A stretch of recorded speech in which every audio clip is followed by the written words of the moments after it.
na kung sa diin ang amon nga mga members, mga seniors.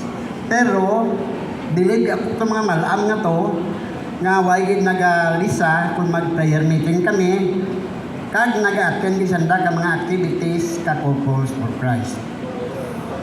Ang Couples for Christ, matawag ko nga blessing ka naman ni Sister Jo. Kaysa silad ka siyang katuig, may ginabatyag si Sister Jo nga kung sa diyan, alas 9, gani kung aga, nagkakaan kag pag alas 3 sa hapon, naga-snacks. Pero, pagkatapos naman ka-attend ka Christian Life Program Seminar, nag-amat-amat kaayad si Sister Jo, nadura tong anang kaan alas 9 sa aga, kag makapanaw dot nat isahanan, nga tanalang isa makalagaw-lagaw dot tanan. So, amo diyan amon nga eksperyensya no sa sisa amon nga community sa Sister Jo nga magasaysay kaninyo parte sa amon service kag eksperyensya sa amon pagpanglakaton sa community sang Couples for Christ. Sister Jo.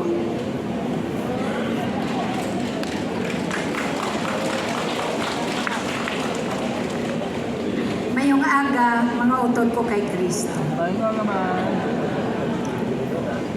Huogid, mga utod, grasya gid ka Ginoo kanamon nga mag-asawa ang community Couples for Christ.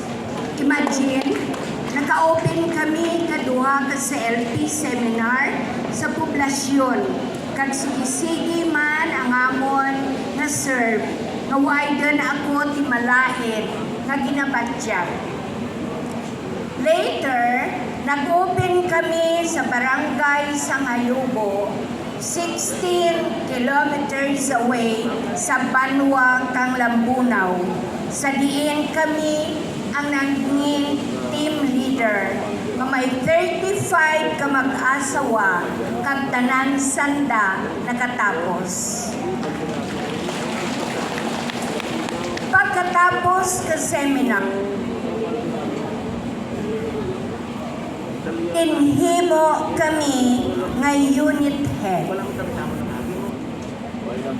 Tapos, nagkanda kami kang youth camp sa Banwa sa mga kabataan ka Couples for Christ members with more or less 30 youths.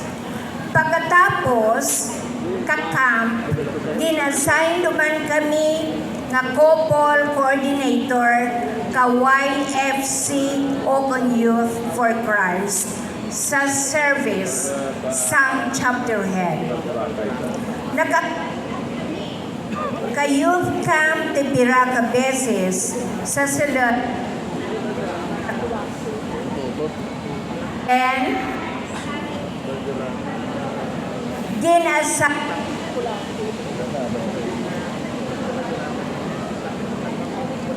Hello.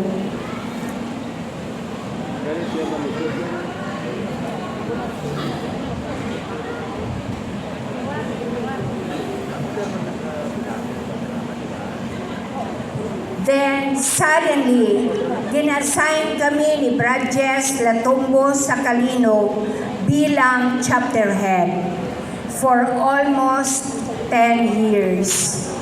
Kagin pabalik kami sa Lambunaw sa pagserbisyo sa aton mga kauturan sa mga marayo nga mga barangay sa diin na amat-amat namon sanda pabalik sa community. Hasta nga sang urihi, nagbulos kami kay Bradjes Latumbo bilang cluster head kay nagmasakit kana. Kag later, nagbulos kami kay Brad Van de los Reyes sa Central Sector. Mga utod, sa sulod sang 31 katuig halin sang July 1992 hasta tulad ng February 2024, nagakalain-lain na service ang gin-assign ka namon, pero ay gid namon ginbaribadan, kagintinguhaan gid namon nga maserbisyuhan timayad sa amon masarangan ang aton Ginoo.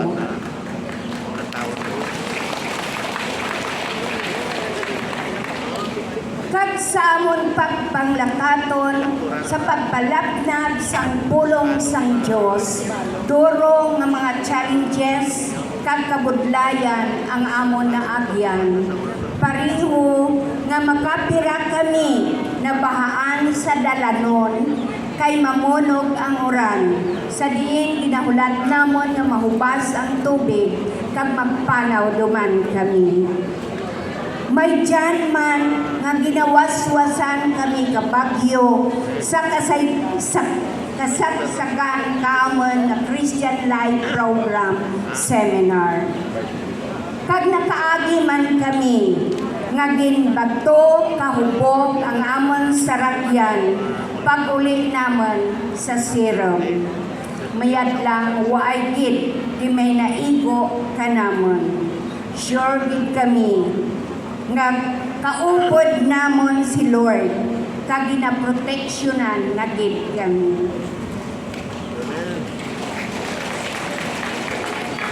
Nakaagi man kami samtang nga nagakanda kami kay youth camp. Inabutan kami ka mabaskog nga bagyo nga maskin mga pispis sa kahoy nabulabog tungod sa mabaskog nga hangin. Kag may partisipante pa kami nga ginsudlan kamalain nga espiritu. Pay tungod sa amon tudok nga pagtuo sa aton Ginoo. Waay gid kami ginbabayan ni Lord. Nagkanay-kanay ang hangin sang kaagahon doon. Kag nag-ayad ang bata nga ginsudlan kamalain nga espiritu. Mga utod ko, kiralang daya sa mga challenges na naagyan namon. Payway daya makaupang sang amon serbisyo kay Lord. Despite kaamon edad, kaamon nga mga ginabatsyag kag kabudlayan, nag-challenge pagid kami sa pagpadayon kaamon mission kag tungod sa amon love of service to the Lord kag pag-ulikid sa aton mga kauturan nga naglaylo na sa ila service to the Lord. Na-inspire pagid kami nga mag-open ka Christian Life Program Seminar sa kabukiran sang Kabisanan, 18 kilometers away from the town. Sa diin, ginimbitar namon ang aton mga utod nga naglaylo na sa ilang serbisyo sa Ginoo bilang pagsabat sa aton mission nga winning old members back to the community. Mga utod, ang mga pagpanghangkat o challenges nga daya, nagpabakod pagid kaamon nga pagserbisyo sa ating Ginoo. Kay nagasali gid ako sa saying nga God will make a way. Kag gina-remind ako ni Lord nga sa ikaw nagakinahanglan sa akon, wala ko ikaw ginpabayan. Karon nga ako naman ang nagakinahanglan sa imo serbisyo, agod nga madala mo ang imo mga utod halin sa kadulom, pagkadto sa kasanag, nga kamo ang manginsuga kag asin nanda, mauntag ka. Huo, mga utod, waay gid kami ni Lord ginpabayan. Ginbuligan kagintauna kanaman ang amon mga kinahanglanon. Gintawan na ti solusyon ang amon mga problema. Labi sa tanan, ginbuligan na kami nga mapatapos namon amon bata kag nakapasar siya sa iyang board exam. And the greatest, mga utod, amo ang amon apo nga nagdugang kasanag sa amon puloy-an kag napunaan sang kalipay bisan pa nga masako kami sa amon serbisyo kay Lord. For this, mga utod, may rason pa bala kami nga mag-untat. Salamat, and may God be praised. Brothers and